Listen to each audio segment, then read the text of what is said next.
அன்றாடம் வேலைகளே நம்மளுக்கு சரியாக இருக்குது, பெண்கள் ஆண்கள் எல்லாத்துக்குமே. இப்போ நம்ம வழிபாடு பண்ணுறது நம்ம வீட்டில் இருந்தபடியே சிவபெருமான், நாராயணர், 33 கோடி தேவர்கள், 18 சித்தர் பகவான்கள், நவகிரக நாயகர் எல்லாத்தையும் நம்ம வழிபடுறதுக்கு வீட்டில் இன்னும் நமக்கு அன்றாட வேலைகள்லேருந்து நம்ம அன்னாடு போய் ஒரு வழிபாடு பண்ணி வந்து செய்கிறதுங்கிறது ரொம்ப சிரமம். அது பெண்கள்னால் அந்தந்த நேரத்துக்கு நம்ம செய்யணும். பெண்கள் வந்து அந்தந்த நேரத்தில் அன்றாடம் நம்ம ஒரே நேரத்தில் பண்ணுறது அப்படிங்கிறது நிறைய நம்மளுக்கு தடைகள், வீட்டு வேலைகளில் நம்ம இருப்போம். மானசீகமாகவும் சரி, நம்ம வீட்டில் எல்லா தேவர்களோட அருளையும் நம்ம வீட்டிலிருந்தே வணங்குறதுக்கு ஒரு நல்ல வழிபாடு முறை. அவங்கவுங்க வீட்டில் இருந்தே நம்ம மானசீகமாகவும் சரி, நம்ம பூஜை ரூமில் ஒரு விளக்கேற்றி எல்லா தெய்வங்களையும் வழிபாடு பண்ணுறதுக்கு ஒரு நல்ல முறை நம்ம சொன்னால் நம்மளுக்கு அது சிறப்பாக இருக்கும் அப்படின்னு கேட்குறாங்க. இது வந்து ஏற்கனவே சித்த சபையில் இந்த எல்லாருக்கும் முதல்ல சொல்லது பிரம்ம முகூர்த்த வேலையில். இங்கே விஸ்வாமித்திர மகரிஷி சொன்ன ஆகமம் என்னென்னா, பிரம்ம முகூர்த்த வேலையில் வந்து அது உங்களுக்கு தெரியுங்களா? சபையோட நேரத்தில் நம்மளுக்கு ஒரு சில நாள் சரி இது சொல்லிடுறேன். பிரம்ம முகூர்த்தம் வேலையில் சொல்லப்படுது. அது பிரம்ம முகூர்த்த வேலையை பற்றி சித்தர்கள், யோகிகள், மகான்கள்லாம் சொல்லியிருக்காங்க. நீங்கள் வந்து ரொம்ப ரொம்ப அதுக்கு வந்து முக்கியத்துவம் கொடுத்து அப்படியே தவத்திலெல்லாம் உட்கார வேண்டாம், ஒன்றும் செய்ய வேண்டாம். சித்த சபையில் எளிமையாக அகத்திய பெருமானும் சித்தர்களும் என்ன சொல்லியிருக்காங்கன்னா, காலையில் எந்திரிச்சு உங்கள் காலை கடமையை ப்ரஷ் பண்ணி அந்த விஷயம், அந்த காலை கடனுங்களை முடிப்பையெல்லாம் நீங்கள் குளிக்கக்கூட வேண்டான்னு சொல்லுது. என்ன அந்த அந்த அந்த அசுத்த நிலைகள் வெளியே போய் மன தூய்மையோட பிரம்ம முகூர்த்த வேலையில் ஒரு மண் அகல் விளக்கு ஏற்றி எளிமையான வழிபாடு இங்கே சொல்லப்பட்டிருக்கு. நீங்கள் வெள்ளி தங்கத்தில் இதில் உலோகங்கள்லாம் இங்கே தேவையில்லை. பஞ்சலோக உலோகங்கள்லாம் விளக்கெல்லாம் ஏற்ற வேண்டாம், அதெல்லாம் ஏற்றுக்கொள்ளலை சித்தர்கள். ஏற்றுங்க, அதே பிரதானம் கிடையாது. அங்கே ஒளி தேவை. ஒளிக்குள்ளே பரிசுத்த நிலை தேவை. அதுக்குள்ளே ஜோதிக்குள்ளே எந்த தீட்டு நிலைகளும் இருக்காது. அதுக்கு தான் ஒளி ஏற்றப்படுது. உங்கள் வீட்டில் விளக்கு ஏற்றி, விளக்கு முன்னாடி இருந்து மண் விளக்கு அகல் விளக்கு ஏற்றி, விளக்கு முன்னாடி இருந்து சபையில் சொல்லப்படுது சபையோட நாமத்தை, ஓம் அகதீசாய நமக அப்படிங்கிற நாமம். 33 கோடி நவகோடி சித்தர்கள் பேராற்றல் அவர் இருக்கிறதுனால ஓம் சிவமகா வாழை சித்த தேவாய நமங்கிறது வந்து 11,000 யுக தவ புண்ணியத்தை வாங்கிறதுக்காண்டி. ஏன்னா சித்தனோட ஆற்றல் வெளியே தெரிஞ்சால் தான் யுகம் மாறும் தான் இந்த எல்லைக்கு சித்தனை பறைசாற்ற அகத்திய பெருமான் வந்திருக்கார். ஒரு மனுஷன் எப்படி சித்தனானான், சித்தன் எப்படி சிவமானான், சிவம் எப்படி சிவமகா நிலையை பெற முடியும், அதை நீங்களும் பெறணும் அப்படிங்கிற அந்த அம்மா சொன்ன மாதிரி பஞ்சபூதங்கள் கட்டுக்குள்ளே வந்துடும். அதனால் எல்லா பெருக பெற்ற நிலை அப்படின்னு யான் பெற்ற நிலையை எல்லாரும் பெறணும் அப்படிங்கிற கோட்பாட்டில் தான் இங்கே சபை எல்லாரையும் வந்து சந்தித்து பேசிக்கிட்டு இருக்கு, உங்கள் வினாக்களுக்கு பதில் சொல்லிக்கிட்டு இருக்கு. அது மாதிரி ஒரு உயர்ந்த நிலையை எல்லாரும் பெறதுக்காக அந்த அந்த புண்ணியத்தை வெளியெடுக்காங்க. அந்த புண்ணியத்தை நீங்கள் வாங்கணும். எத்தனையோ ஜென்மங்களில் பாவங்கள் செஞ்சுருக்கலாம், வேற்று மாற்று நிலைகளில் போயிருக்கலாம், எனக்குன்னு அடுத்தவங்களை ஏதோ துன்பப்படுத்தியிருக்கான், துயரப்படுத்தியிருக்கலாம். அதனால் உங்கள் தவ நிலைகள் தடைபட்டு நிற்கும். வினை நிலைகள் இருக்கும்போது தவ நிலைகளும் வழிபாட்டு நிலைகளும் பிரபஞ்சம் ஏற்றுக்கிடாது. செய்யதை செஞ்சுட்டு என்ன செஞ்சாலும் பிரபஞ்சம் ஏற்றுக்கிடாது. ஆலயத்துக்குள்ளே போயிட்டு ஒரு வேண்டுதல், வெளியே வந்து உங்கள் தொழில் அந்த அவங்க என்ன மாற்று வேற்று நிலைகள்லாம் பயணப்படுகின்றமோ அத்தனை நிலைகளையும் நம்ம பயணப்படும் போது எந்த வேண்டுதலும் இறைவன் ஏற்றுக்கொள்ள முடியாது, பிரபஞ்சம் ஏற்றுக்கிடாது. பிரபஞ்ச விதியோடு வாழறதுக்கு அந்த புண்ணிய நிலையை நாமத்தை உரைக்கணும் அப்படின்னு சொல்லியிருக்கு. நீங்கள் என்ன நாமனாலும் உரைச்சிக்கோங்க. வீட்டில் இருந்தே அதான் மனமது செம்மையாளால் மந்திரம் ஜபிக்க வேண்டான் இருக்காங்க. ஒரு 10 நிமிஷம் அந்த எல்லையை பார்த்து வழிபட சொல்லியிருக்கு. அது ஏன்னா அகத்திய பெருமான் வேறு சும்மா நாங்கள் இங்கே உள்ள தெய்வங்களை கோணியம்மனை சொன்னால் வராதா, இதை சொன்னால் வராதா, எங்களுக்கு ஒரு சித்தர் இருக்கார், புத்தர் இருக்கார், யோகி இருக்கார், மகான் இருக்காருன்னா சொல்லிக்கோங்க. சபையில் சொல்லப்பட்ட நிலை ஒரு வாழும் குரு கட்டாயம் எல்லாருக்கும் தேவை. அங்கே வாழும் குரு உட்கார்ந்துருக்கார், வேலை வெட்டி இல்லாமல் எல்லாவங்களுக்கும் அனுகிரகம் கொடுக்கறதுக்கு சீடர்கள் பணியே பிரதானமாக வச்சு இல்லத்தை கூட கவனிக்காமல் எந்த நிலைகளையும் சுற்றி உள்ள நிலைகளையும் கவனிக்காமல் அகத்தியார் உருவாக்கப்பட்ட அங்கே ஒரு வாழும் குரு இருக்கார். சீடர்களும் குருநாதர் அந்தஸ்துக்கு வளம் வந்துக்கிட்டு இருக்காங்க.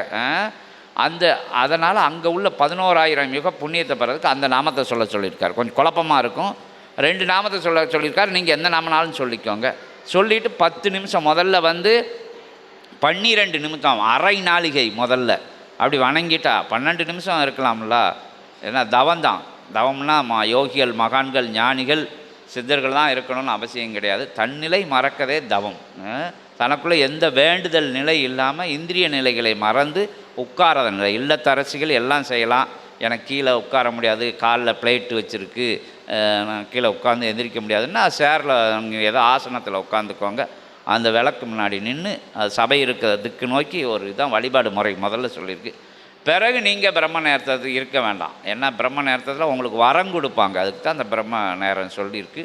பிறகு நீங்கள் எப்போனாலும் சொல்லிக்கிடுவான். இமைப்பொழுதும் நீங்களோட இஷ்ட தெய்வங்கள், உங்களோட குல தெய்வங்கள் எந்த நாமத்தினாலும் நீங்கள் சொல்லுங்கள்.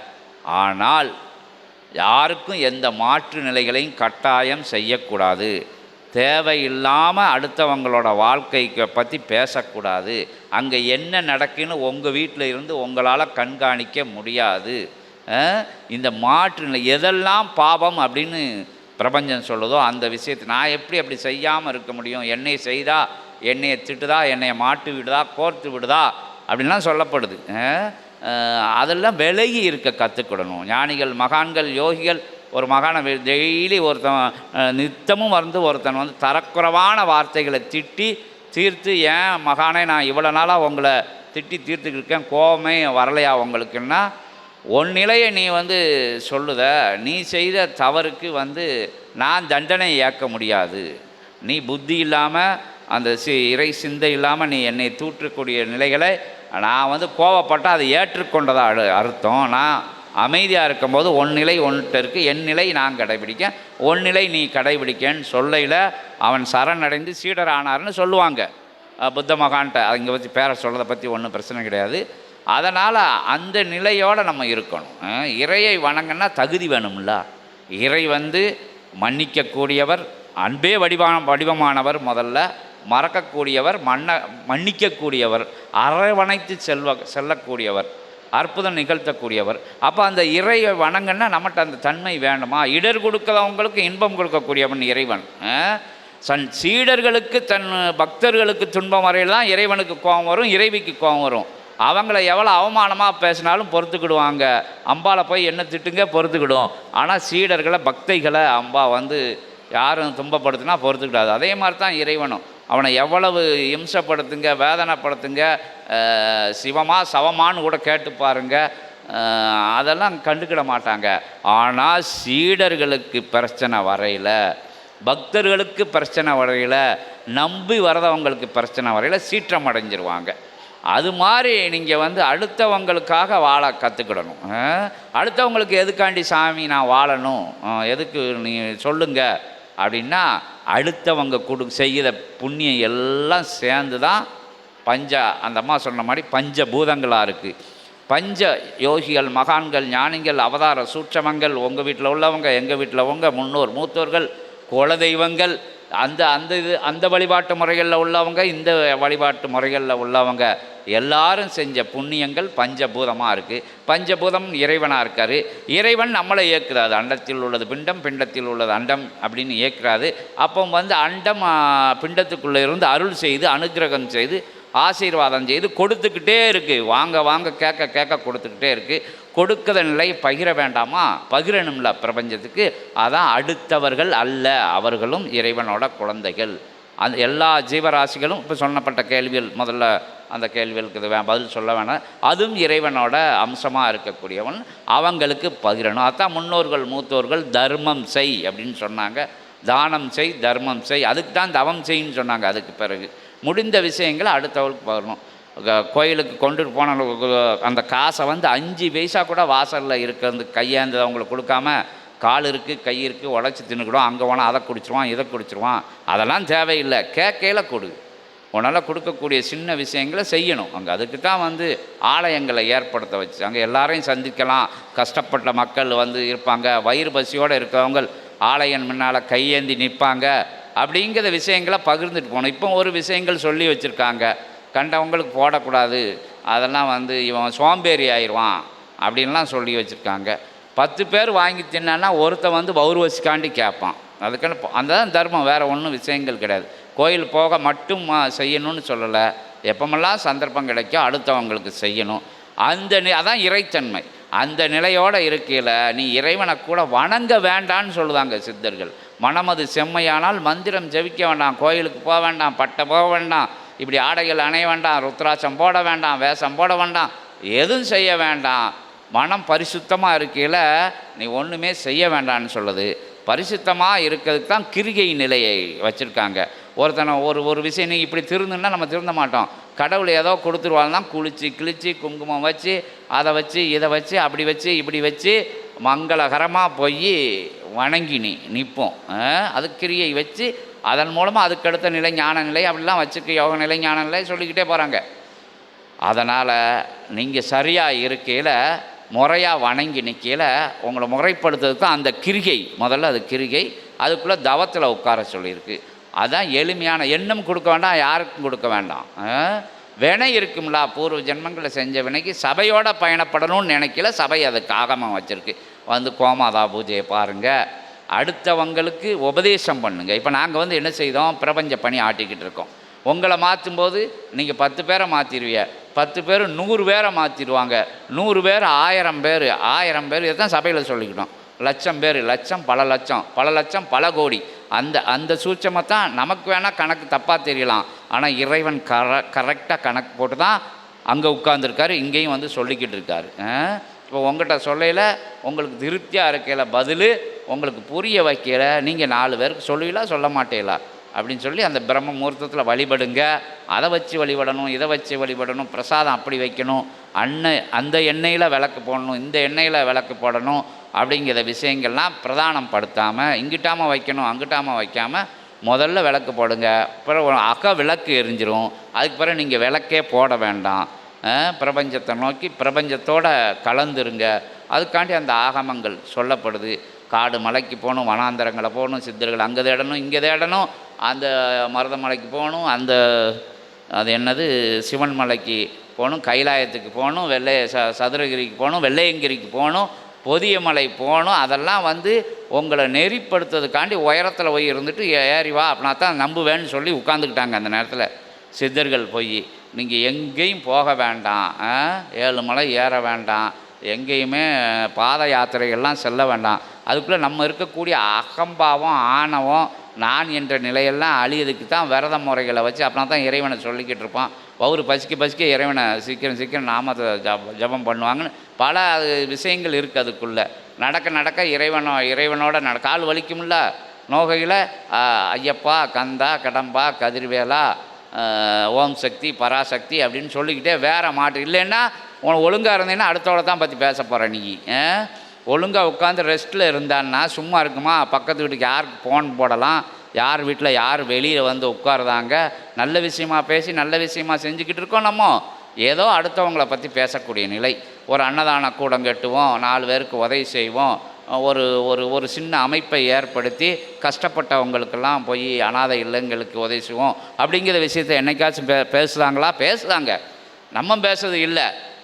பெரும்பான்மையான தாய்மார்கள் ஆண்கள் எல்லாமே கூடிட்டான்னா அடுத்த நிகழ்வுகளை பற்றி அடுத்த இடத்துல நடக்கக்கூடிய குறைகளை பற்றி நிறைகளை விட்டுருவாங்க. குறைகளை மட்டும் ஆராயக்கூடிய நிலைகள் அதெல்லாம் விடனுக்காக தான் நாம ஜெபம் அதெல்லாம் வச்சுருக்காங்க. மனசு தூய்மை அடையணும்னு. இப்போ புரியுதா நான் சொல்கிறது? உங்களுக்கு கொஞ்சம் புரியுதா? சும்மா இருந்தால் சபையில் சொல்லப்படுது, சும்மா இருக்க முடியாதுன்னு தான் நம்ம சொல்லுதோம். சித்தர்கள் நீ சும்மா இரு, நான் பார்த்துக்கிட்டேன், பிரபஞ்சம் பார்த்துக்கிடுன்னு சொல்லுதாங்க. நான் சும்மாவே இருக்க மாட்டேன், நீ கொடுத்துருக்க, எனக்கு உடம்புல வனப்பு இருக்குது, எனக்கு உடம்புல ஆற்றல் இருக்குது, என் சிந்தை எண்ணத்தை செய்யன்னு சொல்லுது, எனக்குள்ள உணர்வுகள் பஞ்சபூதங்கள் என்னை தூண்டி, அந்த பஞ்ச நிலைகள் என்னை இந்திரியங்கள் தூண்டி விடுதுன்ட்டு எங்கடான்னு உழைக்கிறவங்க கூட ஒவ்வொரு நேரத்தில் உழைச்சிக்கிட்டு இருப்பான். சும்மா இருக்கிறவங்க சும்மாவே இருக்க மாட்டாங்க. எங்கே கெடுக்கலாம், யாரை கெடுக்கலாம், எவனை கெடுக்கலாம், என்ன வியாபார நுட்பங்களை கையாண்டு அடுத்த கம்பெனிக்காரங்களை சோழி முடிக்கலாம் அப்படிங்கிற நிலையிலே சும்மா இருந்து சோங்கன்றுவாங்க. அந்த நிலை அதுக்காண்டி எல்லாம் சும்மா இருக்கிறவங்களாம் எல்லாரையும் சொல்லப்பட்டு வரலை. அந்த நிலைகளை வேறு இருக்குன்னா கிரியை நிலையை இறைவன் வச்சுருக்கான். சும்மா இருங்கன்னு தான் சொல்லுது. உங்களோட தன்மையோடு இருங்க. மனிதத்தன்மை என்ன? அமைதியாக இருக்க தான் மனிதத்தன்மை. இறைவன் இயங்கணும்னு நம்ம கொடுத்துருக்கான். நம்ம அதீத ஆற்றலோடு இயங்கணும் நான் தான் அப்படின்னு நிலை வரையில் இறைநிலை மறைஞ்சு நிற்கு. உங்களை உணருங்க அப்படின்னு உங்களுக்குள்ளே தான் கடவுள். யாரும் வழிபாட்டை வந்து எங்கேயும் வழிபாடு சித்தர்கள் பண்ண சொல்லலை, ஆலயங்கள் கூட அவங்க சொல்ல அது கிரியை வந்து உங்களை உணர்றதுக்காக அந்த நிலைகளுக்கெல்லாம் போக சொல்லியிருக்கு. கடந்து பார் கடவுள் தெரிவார் அப்படின்னு சொல்லி நீயே இறைவன் அப்படின்னு சொல்லக்கூடிய சபை தான் அது. எல்லாரும் இறைவனாக சொல்லுவோம் நாங்கள். எல்லாரும் இங்கே உட்கார்ந்துருக்கிறது எல்லாம் இறைவனோட மறு அம்சங்கள். பஞ்சபூதங்கள் உங்கள்கிட்ட இருக்குது, பஞ்சபூதங்கள் ஆற்றலை பகிர்ந்துக்கிட்டு இருக்குது. நம்ம வாழ்ந்த முறைகளில் ஏற்ற இறக்கங்கள் கொண்டதுனால இந்த ஜென்மங்களில் ஏற்ற இறக்கங்களோட ஒவ்வொரு பகுதியில் ஒவ்வொரு மனநிலையோட ஒவ்வொரு கஷ்ட நஷ்டங்களோட ஒவ்வொருத்தர் இன்ப துன்பங்களோட வாழ்ந்துக்கிட்டு இருக்கோம். எல்லாரும் இறைவனோட குழந்தைகள் அப்படிங்கிறதுல எல்லாருக்கும் நம்ம பகிரணும். அது விட்ட இடத்துக்கே வரேன், எல்லாருக்கும் நம்ம கொடுக்கணும். நம்ம வாங்கினதை கொடுத்தா தானே கடனாளியாக இருப்போம், கடனாளியாக இல்லாமல் இருப்போம். கடத்தை வச்சுக்கிட்டு இறைவன்கிட்ட வந்து கடம்னா மாற்று நிலைகளை உள்ளே வச்சுக்கிட்டு வேறு இறைவன் எப்படி இருக்கானோ அந்த தன்மையிலிருந்து நம்ம மாற்றுவிட்டு வழிபாடு பண்ணையில் காசிக்கு போனாலும் சரி, எப்படி ஒரு மகான் வந்து ஒரு பாவக்காயை கொடுத்து விட்டாரோ எல்லாம் வந்து வழிபாடு பண்ணையில் மகானே இங்கே வாங்க காசிக்கு போகிறோம் நாங்கள் எல்லோரும் தலம் கூட சொல்ல வேண்டாம், புனித தலத்துக்கு புனித யாத்திரைகள் போகிறோம், எல்லா இடங்களையும் புனித நதிகள்லாம் போய் நீராட போகிறோம், நீங்கள் வாங்க அப்படின்னு கூப்பிடையில் நான் வர முடியாது, என்கிட்ட சில பாவைக்காய் இருக்குது, இதை போய் எனக்கு ரொம்ப பிடிக்கும், இதை போய் நீராட்டிக்கிட்டு வாங்க, நீங்கள் போகிற இடத்துலலாம் முக்கி கொண்டுட்டு வாங்கன்னு ஒரு கதைக்கு சொல்லப்பட்ட விஷயங்கள் நடந்ததாலாம் யோசனை பண்ணக்கூடாது. அவங்களாம் கொண்டு வந்து கொடுத்துருக்காங்க, அது வத்தலாயிரும், கொண்டு வந்து கொடுத்துருக்காங்க. அதை வந்து துண்டு போட்டு இதையெல்லாம் சுவைங்க, இப்போ இது வந்து புனித நீராடிட்டு வந்திருக்கு இந்த பாவைக்காய், சாப்பிடுங்கன்னு உடனே அது கசப்பாக இருந்திருக்கு, எல்லோரும் துப்பிட்டாங்க. அது மாதிரி நீ சரியாக இல்லாதவரை எங்கே போய் எந்த நீரில் நீராடினாலும் மாற மாட்டேன் அப்படின்னு சொன்னதாக எளிமையாக தாய்மார்கள்லாம் அந்த கதையை நீங்கள் பிடிச்சிருப்பிய.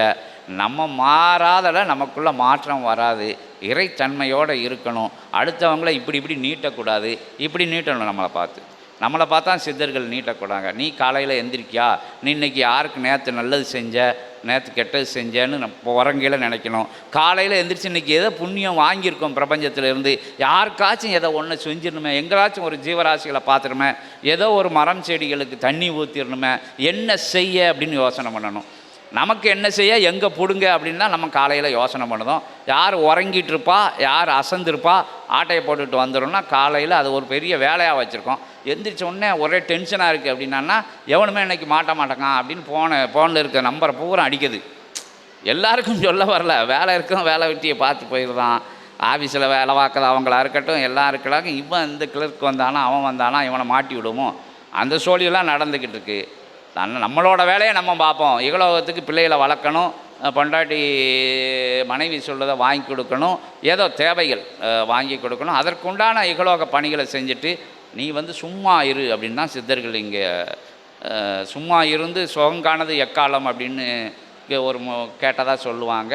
சும்மா இருக்க சொல்லுது எல்லாரையும். சும்மா இருக்க மாட்டோம், நம்ம வேணா விடாது, இல்லை நம்மளை பிடிச்ச ஊழ்வினை விடாது. வீட்டிலே இருங்க, நீங்கள் விளக்கு ஏற்றாட்டாலும் பரவாயில்ல, 10 நிமிஷம் உட்காருங்க. அதுக்கு மிஞ்சின வழிபாடு எங்கேயுமே கிடையாது. இறைவன் உனக்குள்ளே இருக்கல, நீ ஏன் அங்கே இங்கே தேடி எழுத, காடு மலையெல்லாம் ஏன் அலையுத அப்படின்னு தான் சித்தர்கள் கேட்காங்க. அது உண்மையும் கூட. இங்கே இருக்கக்கூடிய சிவபெருமான் தான் அங்கே இருக்கார், உங்க இருக்கக்கூடிய கோணியம்மன் தான் எல்லா ஆலயங்கள்லையும் இருக்குது. ஏன்னா அவங்க பேரை நம்மளுக்காக மாந்தி வச்சுக்கிட்டாங்க. ஒரே சாமியை எப்படி கும்பிட அப்படின்னு சொல்லிட்டு ஊராக போய் கும்பிட்டுக்கிட்டு அலையுதான். எல்லா இடத்துலையும் இருக்கக்கூடிய சிவலிங்கம் தான் எல்லா ஆலயங்களையும் பிரதிஷ்டை பண்ணியிருக்காங்க. இங்கே உள்ள சிவத்தை வணங்கினா இல்லை, அங்கே தான் போகணும், பஞ்சஸ்தலங்களை சுற்றி பார்க்கணும். உனக்குள்ள பஞ்ச நிலைகள் ஒழுங்காக இருக்கல, நீ பஞ்சஸ்தலங்கள் போக வேண்டிய அவசியமே இல்லை அப்படிங்கிறத சொல்லி ஒன்னை வழிபடுன்னு சொல்லுவாங்க, ஒன்னை வணங்குன்னு சொல்லுவாங்க. ஒன்னை நம்மளை வணங்கில நமக்கே வெக்கம் வந்துடும். ஐயோ நம்மளை வணங்குதமே, நம்மகிட்ட அந்த தகுதி இருக்கா அப்படின்னு வந்துடும். அந்த நிலையில தான் இறைசபை சொல்லி கொடுத்துக்கிட்டு இருக்கு. நல்ல கேள்விகள் கேட்டைய இகலோகத்தில் எப்படினாலும் வணங்கிக்கோங்க, என்ன மந்திரங்கனாலும் சொல்லிக்கோங்க.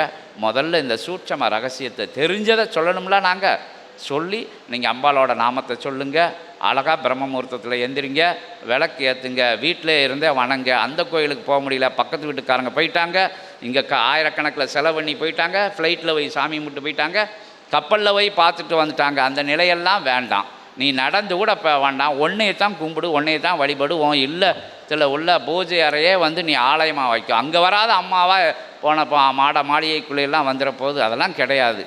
வருந்தணும் திருந்தணும் அப்படிங்கிறதுக்காக அங்கே வா இங்கே வா நடப்பயணம் போ அப்படின்னு சொல்லுதாங்க.